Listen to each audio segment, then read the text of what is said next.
Boa noite, boa tarde, bom dia, independente da hora que você está chegando aqui ao nosso barquinho. Sejam muito bem-vindos, meus queridos. Como é que vocês passaram a semana? Passaram tudo bem? Sejam muito bem-vindos à nossa família do barquinho. Boa noite, Vicente de Araxá. Boa noite, Rafa. Tudo bem? Boa noite, Milena. Boa noite, Uau. Tudo bem, querido? Boa noite, Lina. Tudo bem, minha irmã? Boa noite, Soraya. Boa noite, Tânia. Maria Zélia. Boa noite, Alexandra. Que coisa boa, meus irmãos. Como é que vocês estão? Passaram bem a semana? Saudade de vocês. A gente já aqui encontrando uma vez mais. Tá legal o som aí pra vocês? Qualquer coisa vocês falam aí, tá bom? Boa noite, Ju. Boa noite, pessoal do Inácio Daniel. Não sei se é a Mayra, se for, um abraço para você, irmã. Boa noite, Vera querida. Boa noite, Rita. Juju, um abraço. Abraço para Alexandre, para as meninas, Tati. Boa noite, Pati. Boa noite, Nara. Boa noite, Fabian. Vou falar de você hoje. Boa noite, Aninha. Saudade também, Mayra querida. Boa noite, Fabiana, Giselda. Eita, coisa boa. Ranieri. Ei, irmãozinho, que bom compartilhar aquele abraço no Fraternidade. Boa noite, Angélica. Boa noite, Fabiana, Gisele. Coisa boa. Noemi, primeira vez aqui, minha irmã. Seja bem-vinda. Receba o nosso abraço. Maura, Lúbia, Clícia, Gina, Carley. Obrigado, querido. O encontro foi lindo, gente. Encontro lindo, Fraternidade Sem Fronteiras, viu? Em Uberlândia, que a gente pôde participar, dar nosso grãozinho de areia lá, né? Coisa boa, gente. Roberta, Vanusa, boa noite, Dona Delorme, um beijo do seu neto aqui de coração. Boa noite, Nilma. Boa noite, Diego, Fernanda, Vaninha. Vicente, querido, tô com saudade também, viu? De Pratinha. Eita, ainda não vai ser dessa vez, mas logo eu volto lá. Eita, queridos. Boa noite, Noemi, Tassiana, Doutora Flávia, um abraço, Roseli, Fátima. Coisa boa, gente. Bastante gente chegando aí, viu? Que bom. Fico muito feliz com a companhia de vocês. Meus queridos, vamos lá? Vamos trabalhar? Que a gente já atrasou aqui um pouquinho. Obrigado pela presença de todos. Hoje eu tô aqui ao vivo aqui assistindo aqui a live. Na minha frente tá a Monique, né? E também tá a minha sogra aqui, tá aqui em casa hoje. E também uma família apoiando, isso é muito importante, né? A gente se unir para falar de Jesus, se unir para aprender sobre Ele, é muito bom. Espero que aí na sua casa também esteja dessa forma, né? Mas é isso aí, meus queridos. Bora começar nossa navegação. Sejam todos muito bem-vindos, viu? Boa noite, Delice Bernardes, um abraço. Obrigado, Renato, querido. Pode deixar. Vou pedir para o pessoal mandar os temas. Hoje a gente escolheu um tema especial porque foi meio que sugestão, né? Eu não sou médico igual a Mayra, que está aí assistindo, nossa querida irmãzinha. Mas a gente também sente às vezes, sabe? E eu senti muito forte para a gente falar sobre fé hoje, né? E então hoje nós vamos falar um pouco sobre fé. Eu acho que todos nós precisamos, né, reviver a nossa fé. Também trouxe um pouco umas questões, né? Nossa, muita gente mandou perguntas sobre fé. Procurei trazer aqui umas principais para a gente bater um papo, né?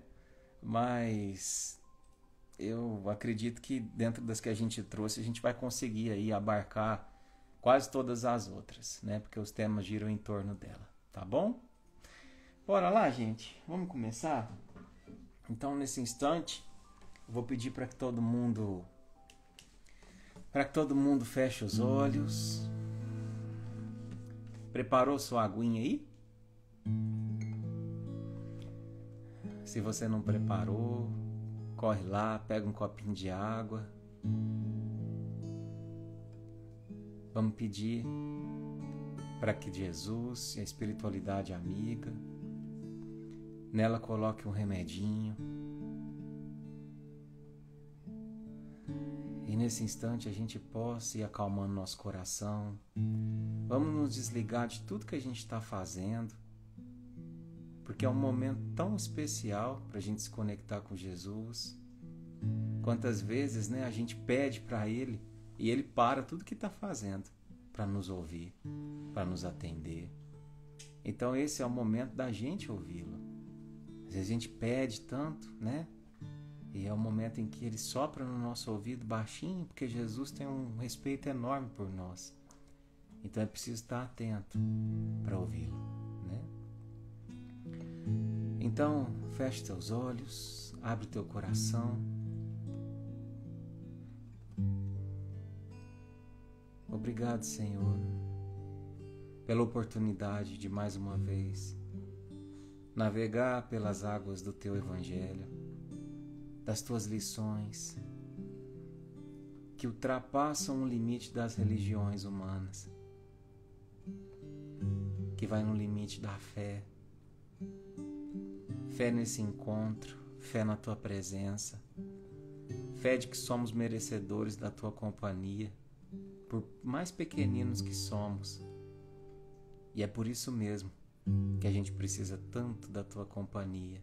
E é por isso mesmo que a gente tem a fé de que ela está presente agora.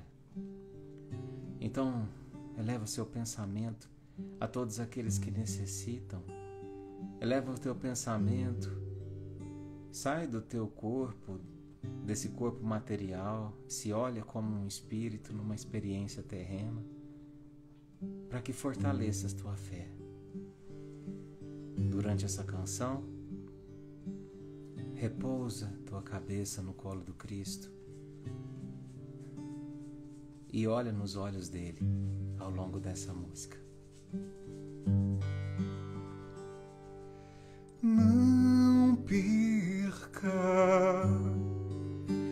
a tua fé.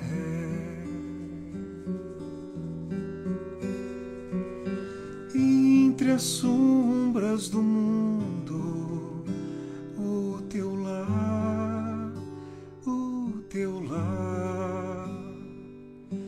mesmo que sangrem os teus pés, segue sempre em frente, erguendo-te feito sol. Crê e trabalha sempre no bem, confiante em ti mesmo e em Deus, tudo passa, tudo se renova, mas o que vem dos céus permanecerá, durará. É nova luz, vem de Jesus Cristo. Todo amor é nova luz, vem de Jesus Cristo. Todo amor, o infortúnio maior é prosseguir,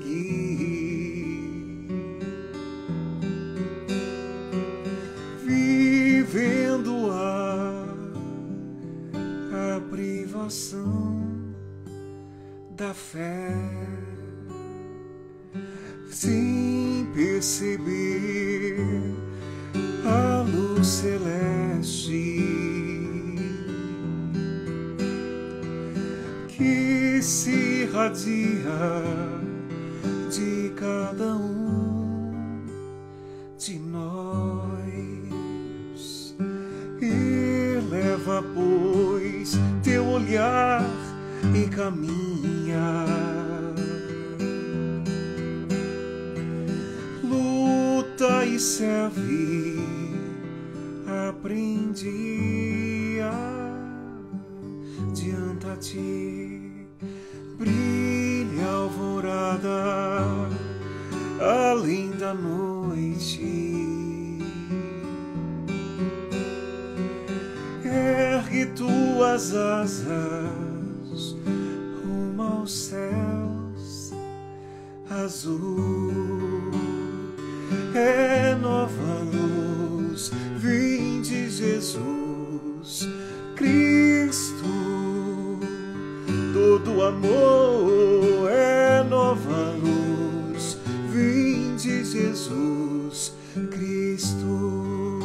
Todo amor é nova luz, vinde Jesus Cristo. Oh, todo amor é nova luz, vinde Jesus Cristo.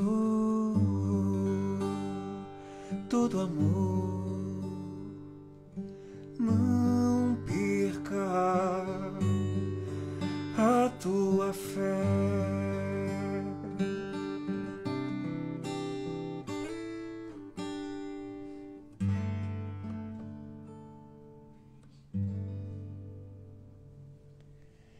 Que assim seja, que assim seja.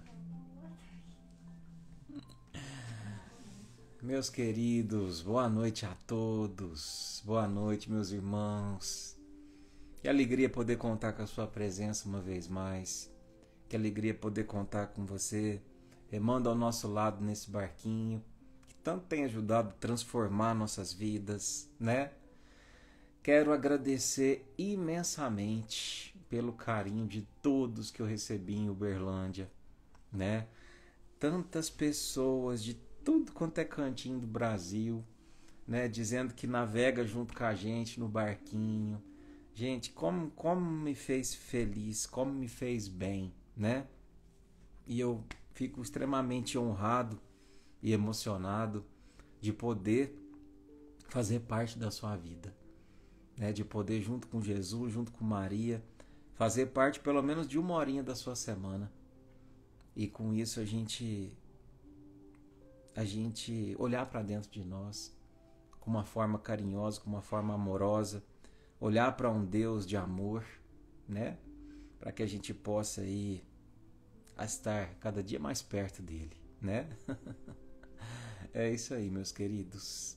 Vou pedir licença, com todo carinho, com todo amor, para desligar os nossos comentários, para a gente concentrar um pouquinho mais, né, na nossa live de hoje. Então vamos lá.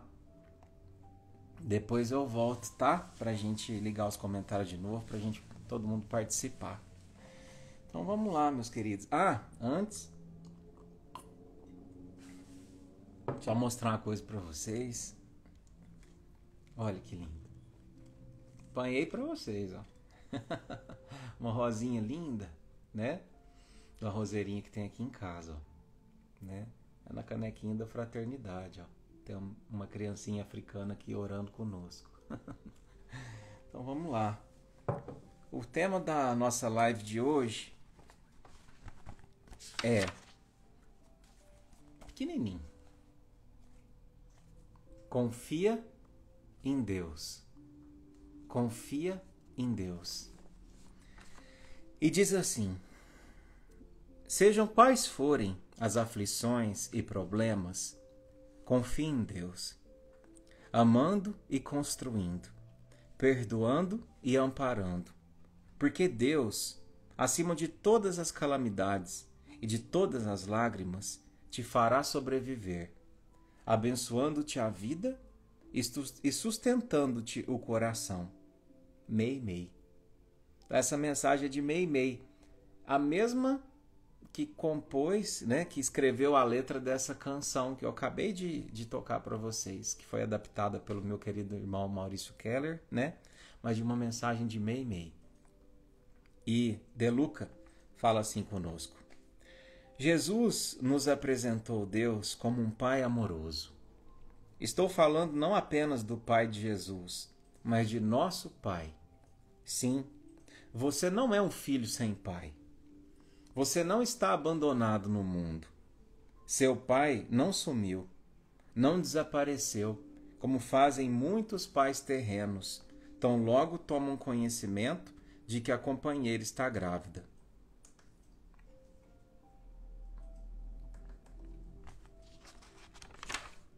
Deus honra a paternidade que ele assumiu quando nos criou.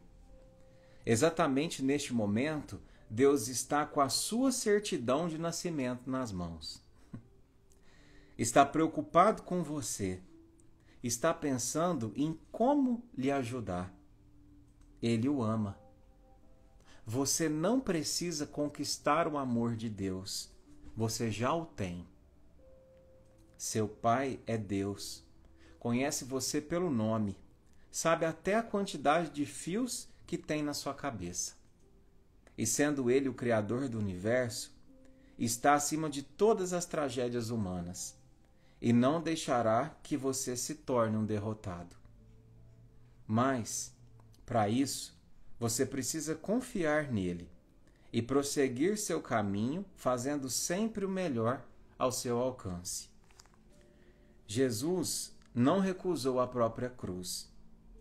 Chico Xavier enfrentou enormes testemunhos.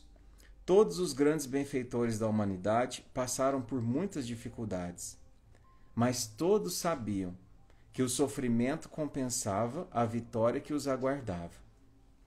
Eles sabiam que o sofrimento com Deus é a véspera da alegria. Então, olha só, gente, confie em Deus. Olha que lição que a gente tem aqui hoje. Uma lição de fé, né? E quando eu peço para a gente desconectar de tudo que a gente está fazendo e conectar nessa mensagem de fé, é porque a gente nunca sabe o dia de amanhã, o quanto a gente vai precisar ou não dessa fé. E a fé, a gente vai descobrir hoje que ela é proporcional ao meu grau de intimidade com Deus. De intimidade. E a gente só estabelece uma relação de intimidade quando existe entrega nessa relação.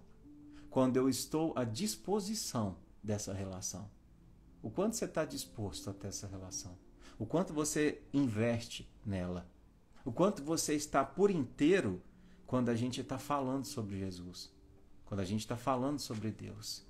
Então, por isso que é muito importante a gente se concentrar agora, né? Eu quero, antes de adentrar nas perguntas que vocês mandaram, que foram perguntas assim, que acho que todo mundo em algum momento da vida já passou por essas perguntas. Mas eu quero destacar algumas frases aqui desse trechinho, né, dessa lição de hoje. Primeiro, você não é um filho sem pai. Já pensou nisso? Porque talvez você esteja me assistindo, você não teve a alegria de ter um pai na Terra. Seja porque ele desencarnou antes, seja porque ele às vezes não te conheceu, seja porque, pelos mais variados motivos, talvez abandonou, foi embora, enfim. Mas ainda assim você nunca foi um filho sem pai. Porque o pai da terra é um pai provisório, mas o pai dos céus é um pai eterno.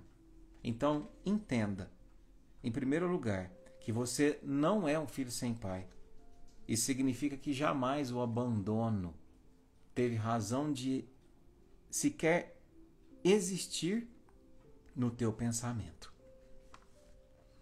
Segundo, Deus está com a sua certidão de nascimento nas mãos.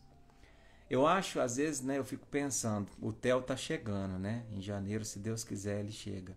Tava cantando aqui, a Monique tava falando que tava mexendo até. E aí eu fico imaginando na hora que eu pegar a certidão de nascimento, né? Aí vê lá, Theo Pacheco Gibelli. Dá uma coisa, uma honra, né? uma coisa bonita assim a gente sentir isso, né? É um pedacinho de nós, é um orgulho que a gente tem. E por que eu estou falando isso? Se eu que sou tão precário no amor, ainda por ser um espírito tão imperfeito, imagina Deus, quando pega a tua certidão de nascimento, o dia em que Ele te criou como ser, como espírito, e olha aquela certidão e diz: esse aqui é meu filho, esse aqui é minha filha.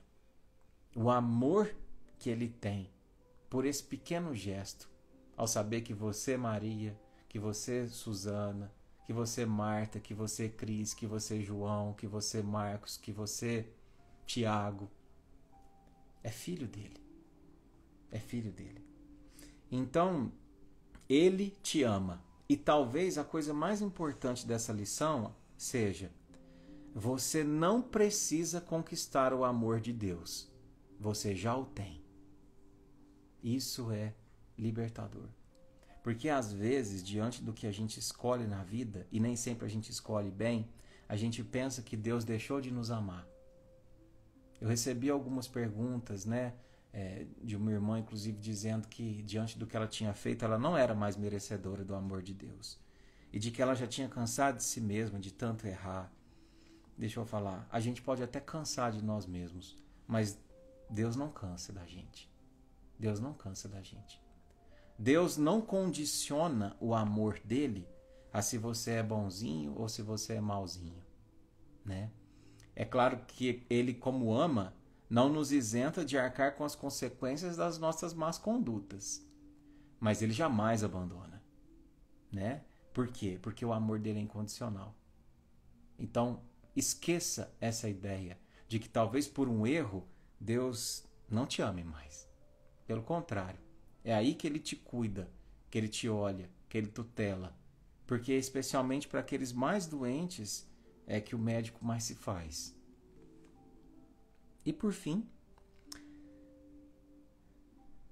mas para isso você precisa confiar nele e prosseguir seu caminho, fazendo sempre o melhor ao seu alcance. E aqui é só a questão da gente saber que a fé depende de um movimento nosso também.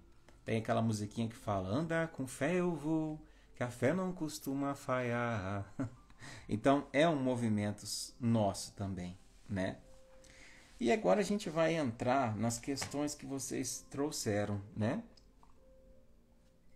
A primeira pergunta, gente, que eu selecionei para a gente falar foi a questão da Laci, né? A Laci fez uma pergunta assim: Eduardo, fé seria a gente acordar já dando o primeiro passo? O que vocês acham? Se a fé já se faz no momento que a gente abre os olhos, né? Eu acho que sim, né? E é mais do que isso. É saber que quando eu começo a rascunhar o meu dia, hoje eu vou fazer isso, eu vou fazer aquilo, eu vou fazer aquilo. Deus, quando eu ainda estou no rascunho, Deus já leu e releu o roteiro daquele dia centenas de vezes. Centenas de vezes. Ele já sabe o que está programado para você naquele dia. Cada pequeno segundo daquele dia revestido do amor divino, pensado principalmente no teu desenvolvimento, né? Então, o primeiro passo do dia, talvez para a gente começar bem com fé, talvez seja aprender a forma como a gente pede a Deus numa prece. E isso é muito importante. Aprender a orar. Ah, mas eu já sei orar. Minha mãe me ensinou quando eu ainda era pequeno. Bom, talvez a gente possa sempre aperfeiçoar a nossa forma de orar, né? Porque a gente tem que entender que a oração, ela precisa ser feita não para que Deus atenda todas as nossas vontades, mas para que Ele nos dê sabedoria para entender quando a vontade dele é maior do que a nossa, é mais sábia do que a nossa. Emmanuel tem uma frase que diz assim: a fé em Deus não te poupará das provas inevitáveis, mas te investirá na força devida para suportá-las.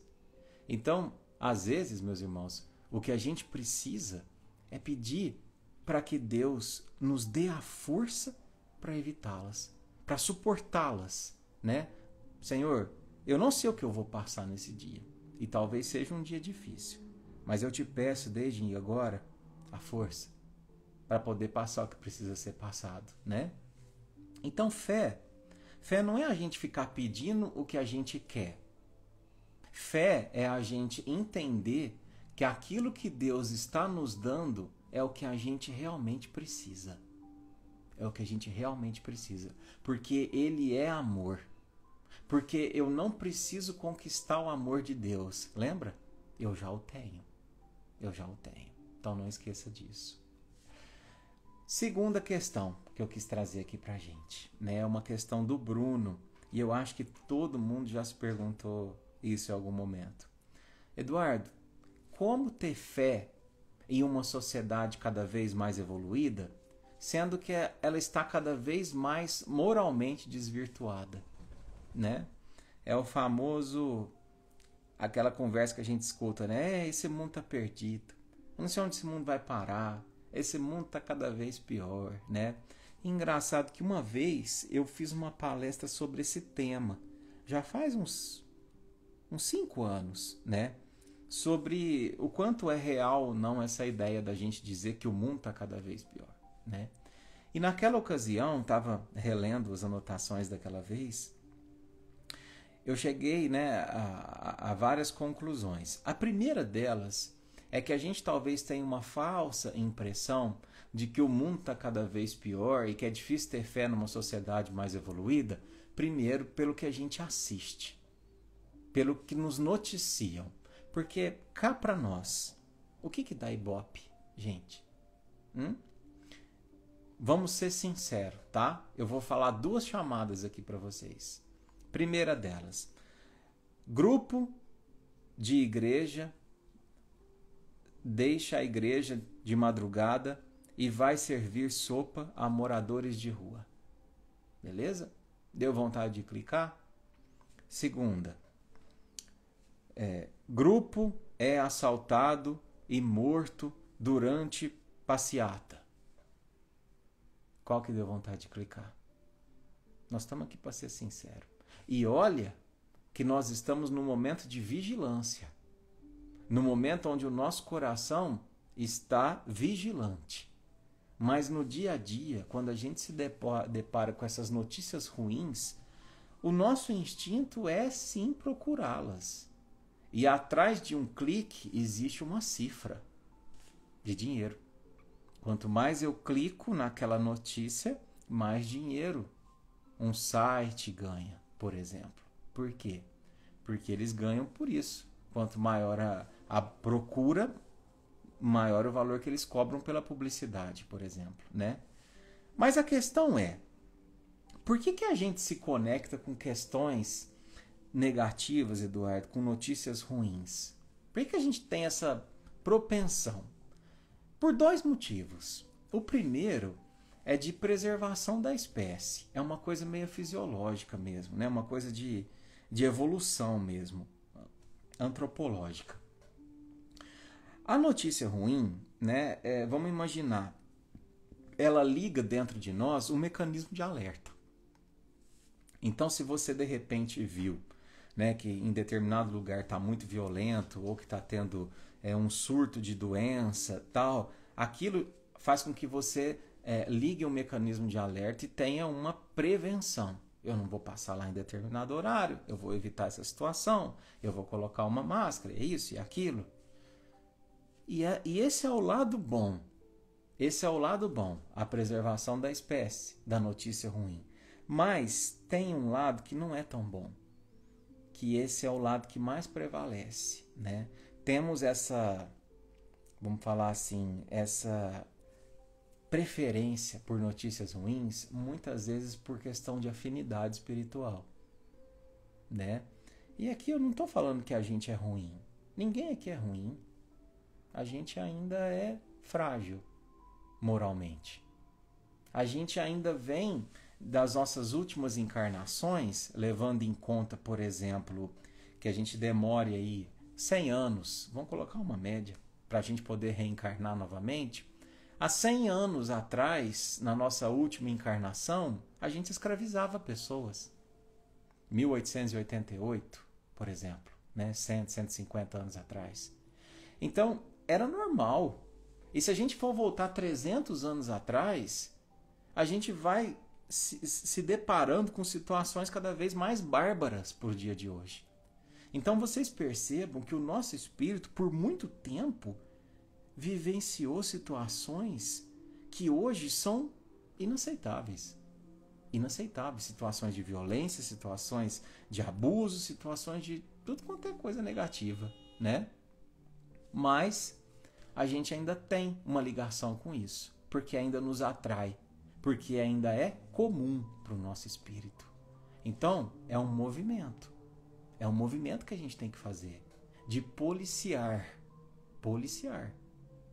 Então, é eu que tenho que ter a maturidade espiritual para entender que nem tudo que me é lícito me convém. Então, se eu assisto um jornal, né, eu sempre falo isso, se eu assisto um jornal da tarde, que eu sei que tem notícia daquelas mais pesadas, eu tenho a obrigação de olhar para o meu ser e me perguntar, Eduardo, como é que você estava antes de assistir? E agora, como é que você está depois de assistir? Então é um gesto, um exercício de humildade. De humildade. Porque às vezes a gente entra nessa sintonia e isso serve para tudo. Serve para grupo de WhatsApp. Serve para coisa que a gente fica assistindo e a coisa que a gente fica lendo. Serve para pessoas que a gente segue. Porque tem pessoas que a gente segue que faz um desserviço ao nosso ser. Porque tem uma vida extremamente fútil, com todo respeito, não estou mal dizendo. Mas às vezes eu estou espelhando a minha felicidade em alguém que constrói uma felicidade artificial. Entende? Então, às vezes, aquilo não é para mim. Porque aquela pessoa não é um modelo. Entende? Então, é preciso que a gente se analise. E quanto às notícias ruins? Eu lembro sempre de uma frase de André Luiz, né, num dos livros do Chico, que fala assim: o mal não merece comentário em tempo algum. Em tempo algum. Por quê? Justamente porque quando a gente fala sobre algo mal, principalmente com aquela ideia vaga, né, de simplesmente falar por falar, a gente dissemina, a gente espalha essa semente, né? Então, se a gente for olhar todas as perspectivas, tanto na fome, quanto na violência, na educação, se a gente pegar 100 anos para trás, 100 anos agora, a gente vai ver que a gente melhorou em todas elas. Mas não foi uma melhora de 10%, 20%, foi melhoras de 50% para cima. Então, abandonem essa ideia de que o mundo está cada vez pior, de forma alguma. É só a gente pensar, por exemplo, Roma, né? Então, a gente se reunia. Eu, você que está aí, nossos espíritos que viviam naquela época, que viveram naquela época, a gente se reunia para assistir dentro de uma arena as pessoas serem devoradas. E batia palma. E eu e você fazia assim com o dedo, pedindo para que o imperador não tivesse clemência e a pessoa morresse. Fazíamos isso. Porque éramos maus? Não. Ignorância. Ignorância. Agora, hoje não. Hoje, para vocês terem uma ideia, mais de 70% dos países do mundo aboliram a pena de morte. Então, como dizer que o mundo está cada vez pior? Pelo contrário, o mundo está cada vez mais propenso ao bem, porque estamos nessa fase de transição. Vou recomendar um livro para você. Leia o livro Transição Planetária, escrito pelo Divaldo. Acho que é o espírito de Manuel Filomeno de Miranda. Mas é Transição Planetária. E você vai entender que nesse momento em que a gente está transformando de mundo de expiação e provas para de regeneração, é normal essa turbulência. Os cataclismos que falam nesse livro não são só os externos, são também os internos. E a gente tem N espíritos reencarnando neste plano nosso agora, que estavam em situações muito complicadas antes de virem para cá. E muitos estão tendo uma chance derradeira, né? Só que muitos estão perecendo, muitos não estão conseguindo. Então, por isso que a gente vê tanta psicopatia, Por isso que a gente vê uns crimes que você fala assim, não é possível, é um líder religioso e está fazendo isso com as pessoas, né? Mas lembra sempre da frase de Jesus para Pedro. Um dia compreenderás, Pedro, que o homem é mais frágil do que perverso. Quando a gente olha o homem pelo prisma da fragilidade, a gente também não se torna doente e perverso, ao ponto de condenar, de apontar o dedo e de decapitar, executar, não a pessoa em si, mas, por exemplo, o gesto de cancelamento nas redes sociais é uma forma atual de decapitação, de execução, né? Então, quando a gente olha por esse lado de que o outro faz isso porque ele é um doente, é uma atrocidade, mas ele é doente, é um espírito que está falhando, mas um dia ele vai aprender a amar, eu cresço com isso, né? Espero que tenha respondido, Bruno. Terceiro, como ter fé? Essa pergunta ela é bem forte. E eu recebi várias perguntas parecidas com essa. Essa pergunta é da Tati. Não vou dizer sobrenome, tem um monte de Tati, mas ela vai saber.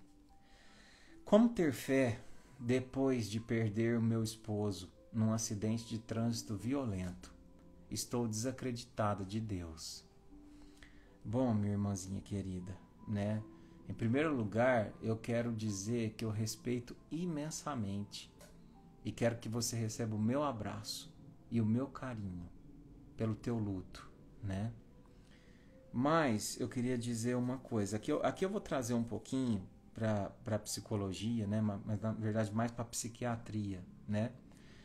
Tem uma teoria, a teoria do luto, das 5 fases do luto, de Küpler-Ross, né? É uma psiquiatra que ela traz para a gente 5 fases de luto que a gente experiencia, né? E não necessariamente todas as pessoas passam por essas sequenciais. Às vezes eu passo por 1, 2, 3, 4, mas eu não tenho uma. E às vezes não é uma sequência. Mas em regra é assim. Então, entendendo um pouco dessas fases do luto, quando chegar a minha vez de mim lutar, eu vou entender que aquilo também passa. Porque eu acho que a pior coisa é quando a gente está vivendo o luto e a gente fala assim, meu Deus, quando eu vou sair disso? Isso vai passar quando? Mas isso também passa, né? Então eu vou falar um pouquinho para vocês sobre essas fases do luto, né? A primeira delas é a fase de negação, né? Ou uma fase de isolamento. É quando, por exemplo, né? Eu vou usar a morte, mas a gente tem luto por muitas coisas. Não é só quando a gente perde alguém. A gente tem luto quando a gente perde um trabalho, quando a gente termina um relacionamento, enfim. Mas sabe aquela ideia de um médico que chega para uma mãe no hospital e fala, infelizmente a gente fez de tudo para salvar seu filho, mas não foi possível. Aí ela se ajoelha no corredor do hospital e diz, não, é mentira, ele está vivo, é mentira. Isso é negação, né? E essa fase ela pode durar um dia, uma semana, um mês, vários meses. É importante que a gente viva isso, né? Por quê? Porque psicologicamente a gente tem um mecanismo de defesa que permite com que a gente não enlouqueça. Não enlouqueça. Porque às vezes aquela notícia é tão forte que eu preciso manter integrado o meu eu, né? Estou tentando simplificar o máximo possível. Então às vezes é importante esse mecanismo, né? De negação. E depois vem a raiva, né?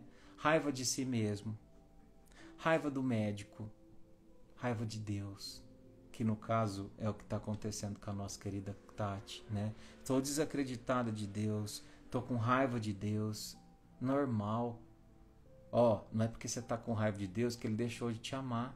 Ele te entende, ele entende essa nossa raiva.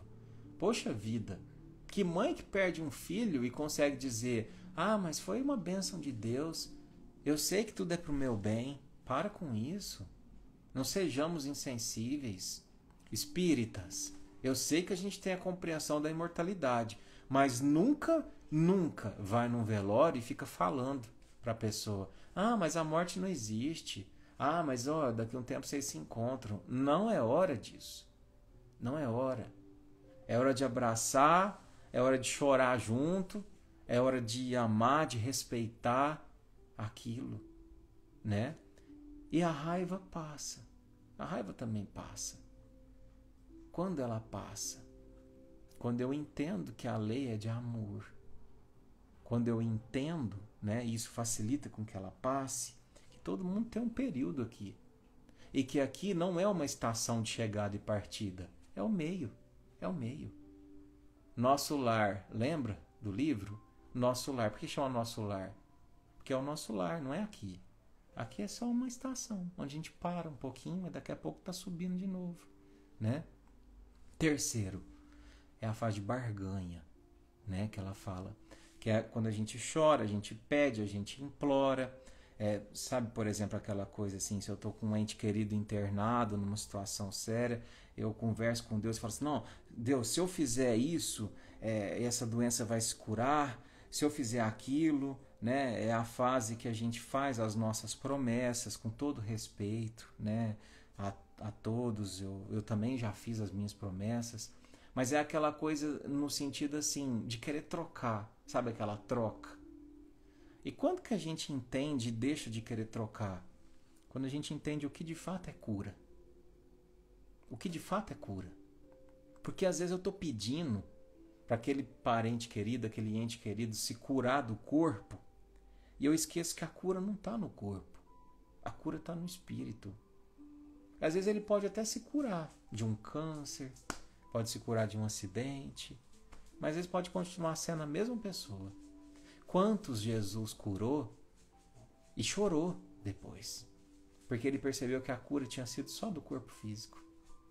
E quantos passam por esse processo, desencarnam, mas foram curados? Porque durante aquele processo de dor intensa, né, aquele processo, tanta coisa foi redefinida dentro do pensamento, tanto perdão aconteceu. Vocês têm dúvida de que as paredes de um hospital já viram muito mais perdão do que as paredes de um templo? Você tem dúvida? Eu não tenho. Porque é um momento de fragilidade. É um momento de nudez espiritual. Onde a gente deixa tudo que a gente vive aqui nessa terra, né? Bom, quarto, depressão, né? A depressão também faz parte do luto. Muitas vezes a gente experiencia ela, né? Porque a depressão que é aquela vontade que tudo volte a ser como era, é os famosos e sis, né? Ah, mas e se eu tivesse feito isso? E se eu tivesse feito aquilo? Ou então eu tô cansado dessa vida, agora que eu não tenho mais essa pessoa, perdeu o sentido, né? Esse às vezes é o pensamento sugerido pela depressão. E a gente precisa entender que o nosso sentido de vida não está nas mãos de outra pessoa. Somos nós que atribuímos sentido à nossa vida. Se eu falar para você assim, quem foi Maria? Maria. Quem foi Maria? Você vai me responder o quê? Foi a mãe de Jesus. Não. Foi uma das coisas que Maria foi, mãe de Jesus. Mas Maria foi um espírito, né? Que teve a missão, sim, de receber Jesus, mas também teve as suas necessidades. A sua missão maior, eu não posso atribuir a sua missão maior a ser mãe de Jesus. Ninguém é definido pelo outro. Ela foi uma mulher espetacular. Ela teve que vencer o apego para entender que o seu filho era patrimônio da humanidade.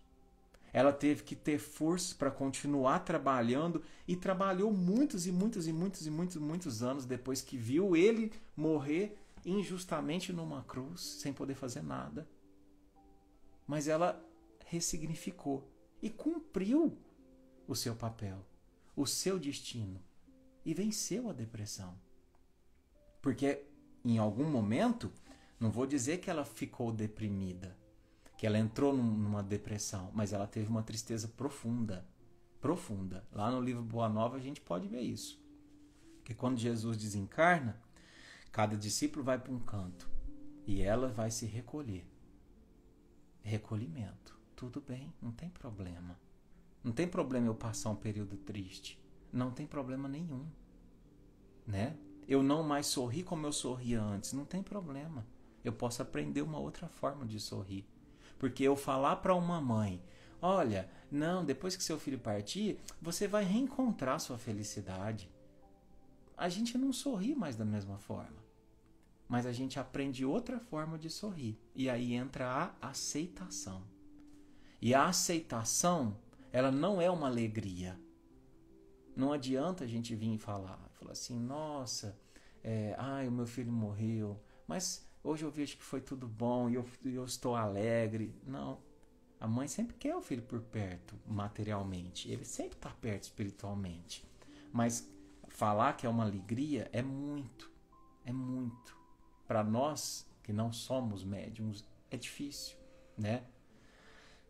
Mas o que eu posso fazer com isso? O que eu posso fazer para que essa aceitação aconteça de forma mais rápida? É ressignificar. E aqui eu tenho, por exemplo, o exemplo de um irmãozinho nosso, né, que é o Fabian, o pai do Dudu. Tá aí assistindo, mandou um comentário aí mais cedo, né? O Fabian, o Dudu é uma criança, né, de 2, 3 aninhos que desencarnou, né? E, poxa vida, eu não faço nem ideia do quanto isso é dolorido, né? Mas o Fabian conseguiu encontrar uma nova forma de sorrir. Porque hoje ele trabalha fazendo os bolos lá para casa Inácio Daniel, da nossa irmãzinha Mayra, que está aí assistindo a gente, né?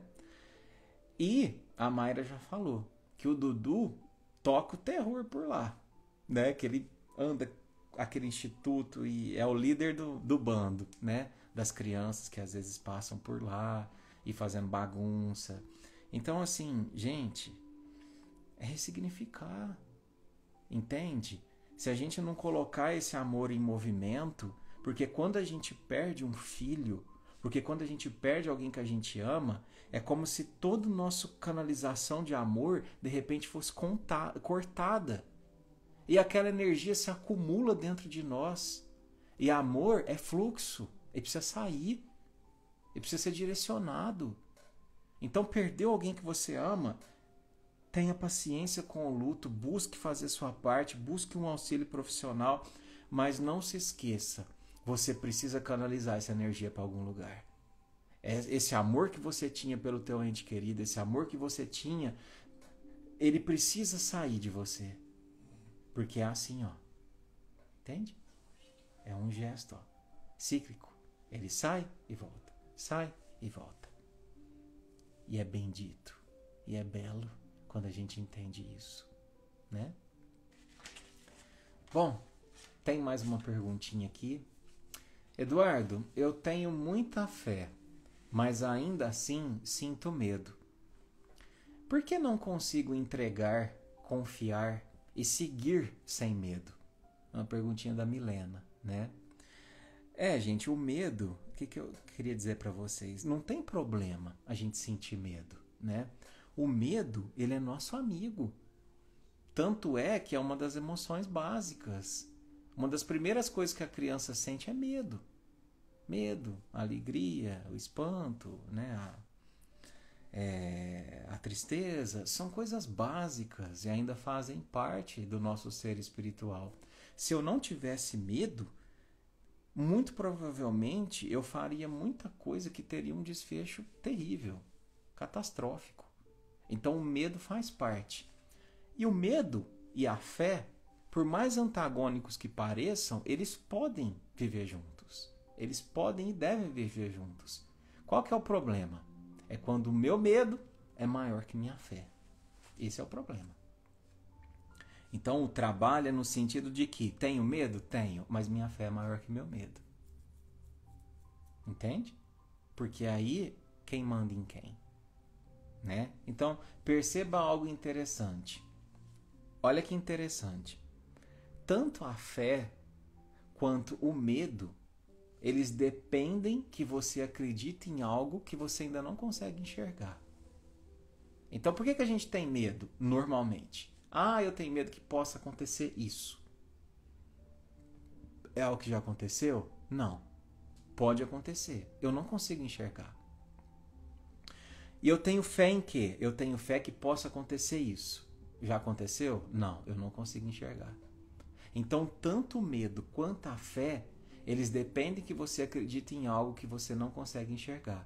Cabe a você decidir no que você quer crer. Os dois você não consegue enxergar. Percebe? Às vezes a gente faz o nosso medo tão grande, mas eu também não consigo vê-lo. Como eu não consigo ver o que a fé pode me trazer. Não sei se eu me fiz claro, mas se eu compreendo o amor divino em cada vírgula da minha vida, não faz sentido eu fazer com que o medo seja maior que minha fé.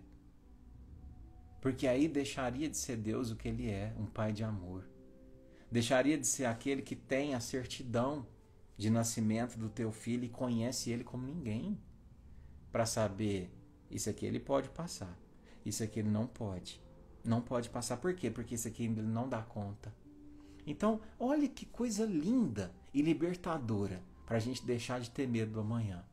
Você não vai passar nessa vida nenhuma provação que você não é capaz de suportar. Nenhuma. Nenhuma. E eu estou te dando a minha palavra, porque a palavra não é minha. A palavra é de Kardec. Né? Deus não permite que a gente tenha nenhuma provação que a gente não é capaz de passar. Então fique em paz. Não alimente o seu medo. Faça dele seu amigo, sim. Que você seja prudente graças a ele, mas que não se acovarde. Certo? E por fim, vou trazer a última aqui. Eu, infelizmente, não tenho mais fé. Tudo que eu pedi e peço, eu não sou atendida. O que fazer? Vou até beber uma água para responder essa, né?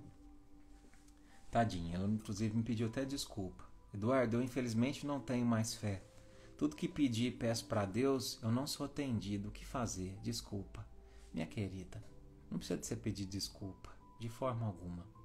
Eu vou contar uma historinha que foi muito importante para mim, essa história. E eu quero que seja importante para você também. Era uma vez um rei muito rico de um castelo que tinha como melhor amigo um velho conselheiro, muito sábio. Então o rei gostava de ter esse velho conselheiro sempre por perto, porque ele tinha sempre um sábio conselho. Só que uma coisa irritava esse rei, porque tudo que acontecia, esse velho sábio dizia para ele: o que quer que a vida te traga é porque Deus quer o melhor para você. E toda vez que ele falava isso, o rei ficava muito irritado, porque ele era vaidoso, ele não gostava assim que Deus tinha tanto poder, mais do que ele, inclusive. E aí, uma certa vez, esse rei, né, muito vaidoso que era, uma moça foi fazer as unhas do rei, né? E aí, durante uma tempestade, enquanto ela fazia as unhas, um trovão muito forte deu um estrondo. Ela assustou e acabou cortando, sem querer, a pontinha do dedo do rei. E o rei, então, furioso, ordenou que prendessem aquela moça. E quando ele olhou para o sábio disse para ele o quê? O que quer que a vida te traga, meu rei, é porque Deus quer o melhor para você. E o rei então ficou furioso e, no acesso de fúria, mandou prender também o sábio. E foi presa a moça e o sábio. No outro dia, o rei então decidiu que ia cavalgar na floresta para esfriar a cabeça. E ele começou a cavalgar cada vez por mais longe, e de repente ele se viu num lugar e ele se viu que ele estava sendo seguido. E a hora que ele se deparou, ele estava cercado por selvagens, né? E era uma tribo selvagem, ele então se declarou como rei, mas eles pouco ligaram. E levaram ele para o centro da aldeia, e ele percebeu que eles precisavam de alguém para fazer um sacrifício.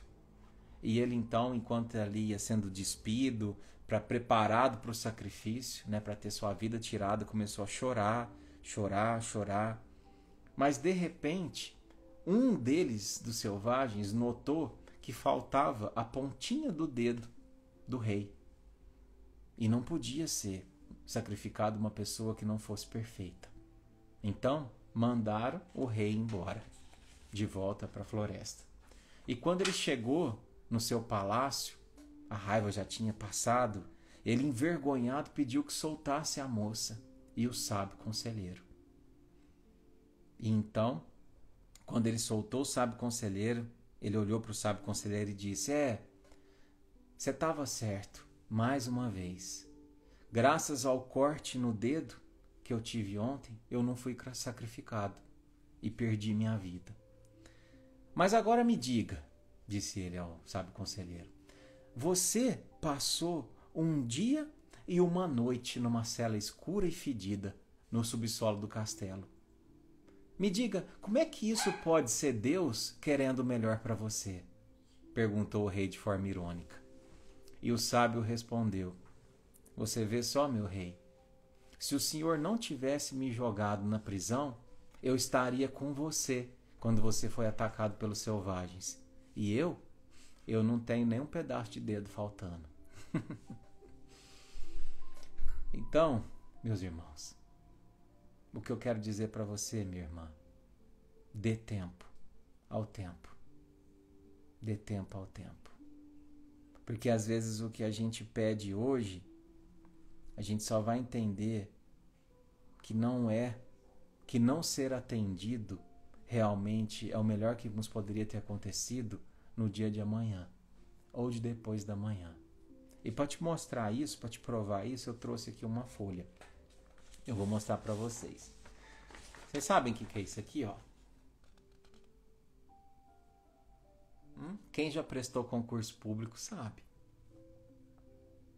Isso aqui é um gabarito, né? Aí vocês podem ver que esse gabarito aqui é de uma prova de 2013 de agente fiscal de rendas do ICMS do estado de São Paulo, né? É uma prova que tinha mais de 200, 300 questões. Na última prova que eu prestei em 2013, né? Eu havia me preparado para essa prova durante 6 anos da minha vida. Mas assim, não é me preparado assim, eu estudei um pouquinho, não.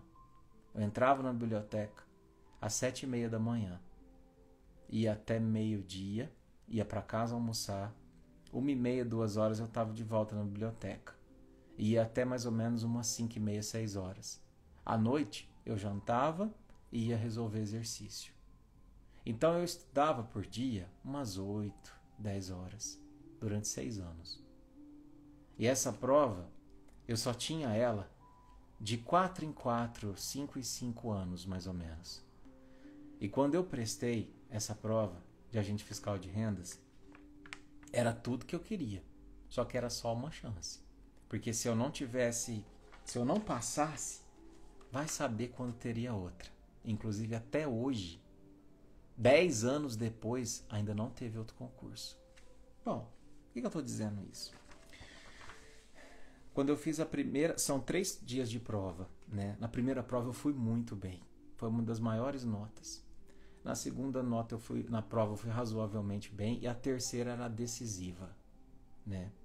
E quando eu terminei toda a prova, que eu fui passar para o gabarito, tinha uma matéria de 22 matérias que chamava contabilidade de custos, né? Caía contabilidade avançada, geral e contabilidade de custos. Resolvendo no caderno de questões, tinha uma questão, a questão 54 e 55, que eu havia marcado letra C. Mas sabe quando você fica entre duas alternativas e você fala assim, eu acho que é a D.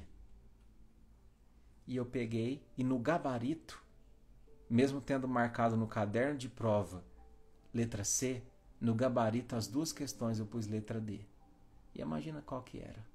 Imagina qual que era a resposta certa. Não sei se você consegue ver aqui, ó. Letra C. E adivinha quantas questões faltou para que eu passasse nesse concurso? 2. 2 questões. E se eu tivesse passado nesse concurso, coisas que eu tenho certeza que eu não teria hoje. Não estaria mais no Menino Barçanufo, isso eu tenho certeza. Eu não estaria aqui na Cidade Franca, isso é bem provável que não. É bem provável que eu também não estaria aqui fazendo esse barquinho com vocês. Eu não estaria aqui na cidade de Franca, podendo estar aqui agora, deitada na minha frente, a minha esposa, com a minha sogra, que para mim é uma segunda mãe, no momento tão delicado da nossa vida, né, que o papai da Monique sofreu um infarto, sexta-feira. E é o momento que eu posso estar com eles, posso estar presente, posso estar dando força. Hoje eu fui lá ver meu sogro, né? Até pedindo as orações para vocês também. Graças a eu não ter passado nesse concurso, hoje eu tenho a alegria de poder viver tudo que eu quero e tudo que eu mais amo, que é estar perto das pessoas que eu amo, quer fazer parte do projeto que traz sentido para minha vida e poder navegar com vocês nesse barquinho que com certeza mudou a minha vida e tem ajudado a mudar a vida de muitos. Então, minha irmã, o que eu digo para você é: dê tempo ao tempo. Confia em Deus. Porque o não de Deus é sempre um sim, para quem sabe esperar o tempo certo. E é isso, meus queridos.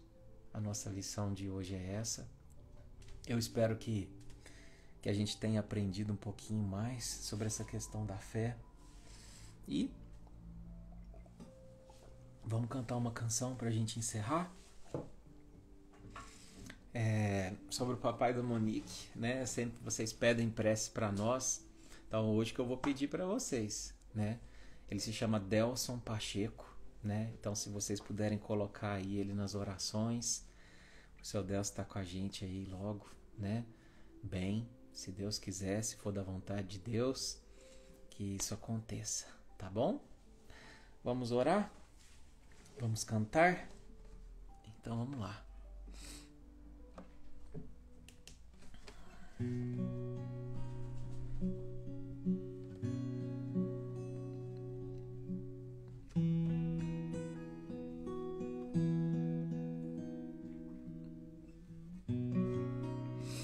Então eleva o pensamento a Jesus. Obrigado, Senhor, por mais esse dia, pela tua bênção, pelo teu amor, pela oportunidade da gente aprender uma vez mais. Obrigado, Senhor, pela vida. Perdão pelas vezes em que eu quis sentar na tua cadeira e dizer o que é certo e o que não é, como se não soubesse o melhor para mim. Senhor, fortalece em mim a fé, a fim de que os dias possam ser menos cinzas. Obrigado, Senhor.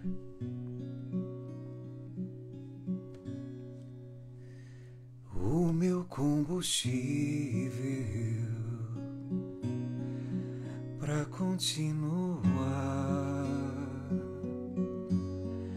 Jesus é a calmaria,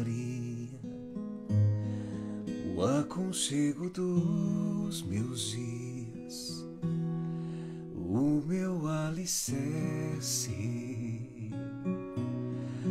pra não desistir. Não tá sendo fácil aqui, mas eu tenho que seguir. Tá tão complicado, Pai, eu confesso, eu tô cansado e não quero mais. Tô exausto e com medo. Tem dias que o peito aperta, tem dias que o fardo pesa. Nem que fosse abraçando, eu não volto pra trás. Fica aqui comigo e não sai mais. És o meu alívio, tudo que eu preciso, vem aqui comigo pra eu continuar. impulsiona todos os dias pra eu não parar. Tu és o motivo, Jesus, que eu tenho para alcançar. És o meu alívio, a força e o ânimo que eu necessito para prosseguir. Se eu não desisti, o motivo é que sempre esteve aqui, nos piores momentos, dizendo que nunca desiste de mim. Pra onde eu irei se tudo que eu sigo só encontro em ti?